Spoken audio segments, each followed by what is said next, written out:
General Motors did not invent the idea of power on four wheels. It did something bolder.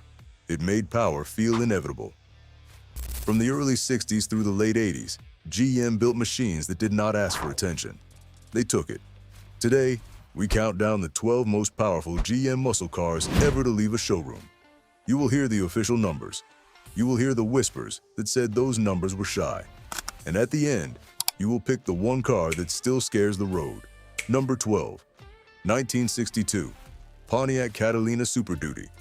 People said stock cars were for showrooms and race cars were for trailers. Pontiac decided to blur that line. The Catalina Super Duty had a heart the size of a small moon, 421 cubic inches, forged inside like it was meant to live at wide open throttle. The spec sheet said a little over 400 horses. The racers who tuned them said you could add a quiet wink to that. Aluminum panels trimmed the real weight. Twin carburetors fed air like a pair of lungs that never got tired. In an era before the word muscle became a sticker on a quarter window, this car was already sprinting. It did not feel delicate. It felt inevitable. And just as you took a breath, the early 60s were about to escalate. Number 11, 1965, Pontiac GTO Tri-Power. 3 small carburetors. One big message.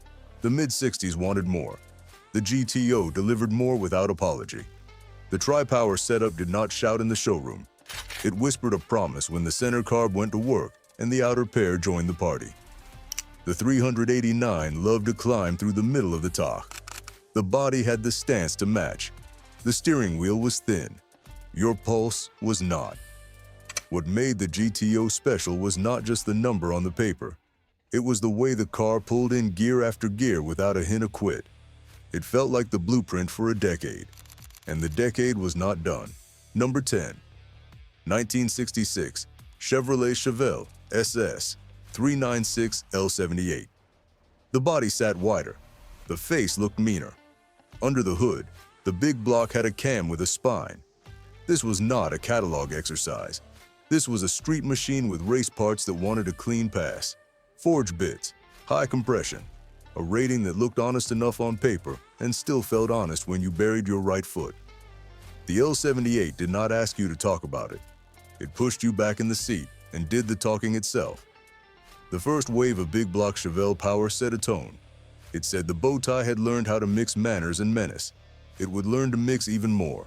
Number 9, 1969, Pontiac GTO. The Judge Ram Air 4. Paint and stripes sold posters. Round port heads sold stories.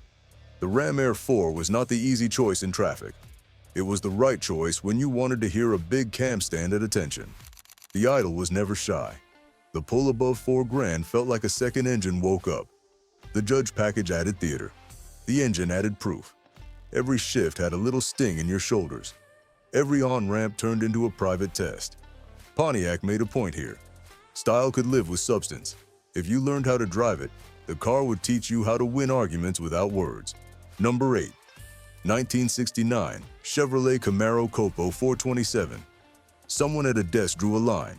Someone behind a parts counter found a door. The central office production order was supposed to handle fleet quirks. It became a legend because it let a small car swallow a large engine. The L72 iron block version was the street hammer. The ZL1 aluminum block version was the unicorn.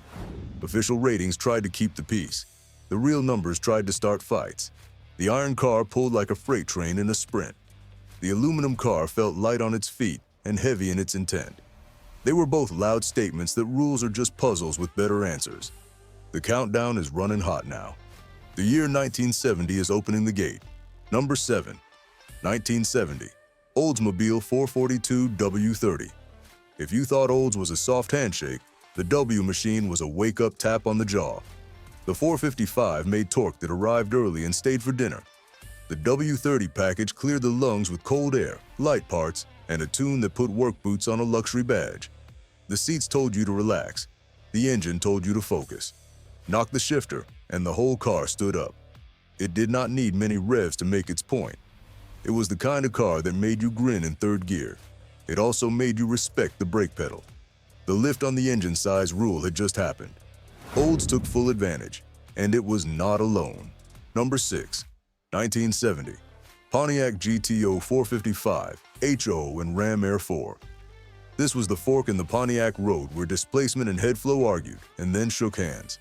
The big 455 brought a shove you felt in your chest. The high-strung round port setup brought a top end that did not wilt. On the street, the 455 HO felt like you were towing a storm with a chain. On a clean two-lane, the Ram Air 4 felt like a dare to keep your foot in it and trust your timing. Either way, the message was clear. The cap was off. The cubes were in. The name that wrote the script in '64 was now rewriting it with fresh ink, and a rival from Flint was about to crash the party with an even harder punch. Number 5. 1970. Buick GSX Stage 1. People who thought Buick only built quiet things learned a new word: torque. 510 pound-feet of it at a lazy spin. Stage 1 could roast tires without breaking a sweat. It could also run numbers that made magazine editors stop the clocks twice just to be sure. The striped kid in the wing told the neighborhood kid what was coming. The hood tag told the driver what was happening. The seats reminded you that comfort and carnage can share a zip code. In traffic, the GSX idled like a gentleman. On a strip, it left like a grudge. Call it a moon mission with a radio and cold air.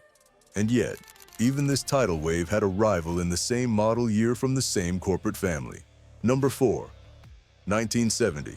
Chevrolet Chevelle SS 454 LS6.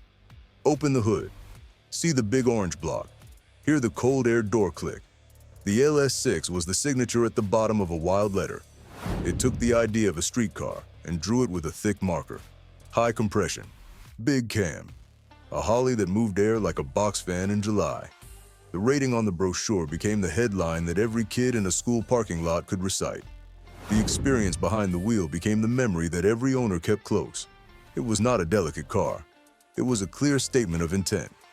When people talk about the peak of gross horsepower at GM, they do not whisper this name. They say it out loud. The era was about to change. One Pontiac refused to go quietly. Number 3. 1973. Pontiac Trans Am SD 455. The early 70s tried to turn the volume down. Pontiac turned a secret knob under the dash and kept the music loud. The Super Duty short block had thicker webs, 4 bolt mains, and oiling that stayed calm at high RPM. The forged rods and special pistons were built for abuse. Round port heads and a unique cam let the big engine breathe like it had a snorkel in clean air. The official rating looked modest. The way it pinned shoulders did not. Test slips told the truth with quarter-mile runs that started with a bark and ended with triple digits. The Turbo 400 left hard and shifted like a hammer. The rear gears were picked to launch, not to loaf. The shaker scoop was not a costume. It fed the motor and telegraphed mood at idle. Inside, you sat low with round gauges watching heat and pressure like a crew chief. The SD felt like a factory protest against slow cars. It obeyed emissions. It ignored boredom. That is why owners talk about it like a survivor from a lost country. It kept the flame alive when the room went dark. Number 2. 1987. Buick Regal GNX. The GNX did not win with brute size. It won with pressure and control. The turbo fed a compact V6 that hit like a surprise punch. A big intercooler kept the charge cool. A reworked exhaust let the turbo spin without wheeze. The transmission calibration stacked the torque in a neat pile right where you needed it. The rear suspension used a unique torque arm and a panhard setup that planted the tires instead of writing long smoky letters on asphalt. The result was clean launches that felt like a slingshot. 0 to 60 numbers embarrassed cars with twice the price and global badges on the hood. The cabin was simple and serious with Stewart Warner gauges that told you boost truce in real time. The body wore black paint only. The stance was lowered and purposeful. You felt like a quiet villain rolling to a late-night meet. Production was tiny. That makes the car feel even sharper today. The GNX proved that engineering beats nostalgia when you execute. It showed that the future would belong to smart airflow, tight control of heat, and grip that arrives on command. People still whisper the numbers. The car still answers. Number 1. 1969. Chevrolet Camaro ZL1 427. Aluminum is not just lighter. It changes the way a car feels when it revs. The ZL1 used an aluminum block and race-bred internals that let the big 427 climb the top without the usual heavy breath. The cam profile was not gentle. The heads flowed like a fast river. The carbon intake moved air with intent. On the street, it idled like a boxer rolling shoulders.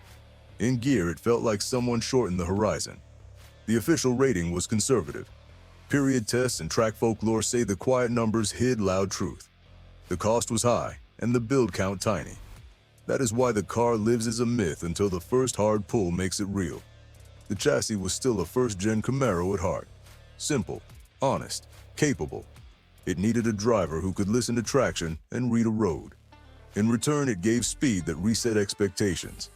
Park it, and it looks like any clean Camaro with big lungs. Start it, and the room changes.